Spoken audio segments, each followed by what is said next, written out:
Assalamualaikum warahmatullahi wabarakatuh. Kita kembali dalam mata kuliah Research Methodology. Pada topik ini, saya akan melanjutkan topik sebelumnya mengenai measurement and scaling concept. Pada topik sebelumnya sudah kita bahas tentang teknik skala pengukuran, maka pada topik ini saya akan bahas dengan detail bagaimana teknik penskalaan. Teknik penskalaan dibagi menjadi dua, yaitu ada rating dan ranking. Teman-teman harus memahami perbedaan teknik skala rating dan ranking. Ada dua hal yang mendasari dari teknik penskalaan. Yang pertama adalah saat kita membandingkan dua objek secara bersamaan atau lebih. Jadi ada dua atau lebih objek yang kita bandingkan, atau hanya ada satu objek yang akan kita gali informasinya terhadap responden. Jika hanya ada satu dari karakteristik yang akan kita tanyakan kepada responden, hanya satu objek saja yang kita gali informasinya kepada responden, maka nanti akan kita berikan teknik rating. Sedangkan jika terdapat beberapa objek lebih dari dua yang akan kita gali informasinya terhadap responden, maka akan kita menggunakan teknik ranking. Contoh yang paling mendasar adalah teknik ini sering digunakan bagi teman-teman yang melakukan marketing research atau riset pasar. Suatu perusahaan sedang mengembangkan produk baru sehingga dia perlu tahu respon pasar terhadap produk baru yang akan dikeluarkan.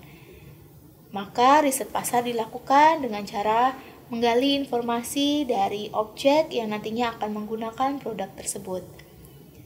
Misalkan perusahaan A memproduksi varian makanan rasa baru, misalnya rasa vanila, maka kita perlu tahu bagaimana respon pasar terhadap makanan rasa vanila ini. Sekali lagi, yang ingin saya uji di sini hanya produk berasa vanila. Sehingga teknik yang tepat digunakan dalam kasus riset pasar ini adalah teknik rating. Jadi kita menyebar kuesioner kepada responden, kita tanyakan bagaimana pendapat dari responden mengenai produk rasa vanila ini. Kemudian kita berikan pilihan jawaban. Mereka bisa memilih. Kita tentukan karakteristiknya apa saja yang ingin kita ketahui dari responden. Misalnya dari segi rasa, kemudian kemasan, lalu harga, dan aroma. 4 karakteristik ini akan saya gunakan untuk menarik kesimpulan nanti bagaimana respon pasar terhadap makanan rasa vanila yang akan saya produksi.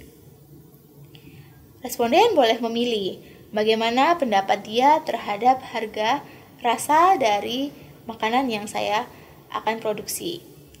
Disediakan pilihan jawaban apakah sudah sesuai atau sangat tidak sesuai. Begitu juga dengan kemasan, aroma, dan harga.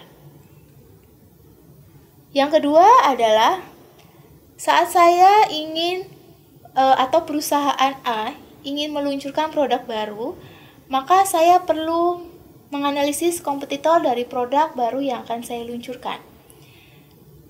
Saat saya menemui responden, maka akan saya berikan tanggapan atau saya berikan pertanyaan kepada mereka terhadap kompetitor-kompetitor produk saya. Jika saya memproduksi makanan rasa vanila dari perusahaan saya, maka saya akan tanyakan kepada responden bagaimana makanan dengan rasa yang sama dari perusahaan B, C, dan D. Karena ada 2 atau lebih objek yang saya tanyakan kepada responden secara bersamaan, maka teknik yang paling tepat digunakan adalah teknik ranking. Misalnya, karakteristik dari segi harga. Bagaimana menurut responden harga dari produk perusahaan B, C, dan D? Mana yang paling relevan atau mana yang paling sesuai menurut dia? Maka dia wajib memberikan ranking dari 1 sampai 3. 1 adalah yang paling sesuai sampai 3 yang paling tidak sesuai menurut responden. Kemudian karakter lainnya juga kita lakukan, contohnya terhadap kemasan, bagaimana kemasan dari produk perusahaan B, C, dan D. Hasil dari teknik penskalaan yang menggunakan teknik ranking, kita akan mengetahui kompetitor mana yang paling besar kemungkinannya menjadi kompetitor dari produk kita. Dengan teknik penskalaan kita bisa tahu atau kita bisa mengetahui posisi produk kita, lebih mudah bersaing dengan kompetitor yang tipe mana. Dengan teknik penskalaan juga kita bisa mengetahui strategi apa yang harus kita lakukan terhadap produk yang ingin kita keluarkan. Teknik penskalaan jauh lebih sederhana dibandingkan teknik pengukuran, sehingga nanti teman-teman saat melakukan riset diharapkan memahami teknik mana yang akan saya gunakan, apakah teknik rating atau ranking. Sekian penjelasan dan ilustrasi saya mengenai teknik penskalaan. Semoga teman-teman bisa memahami dengan baik. Terima kasih.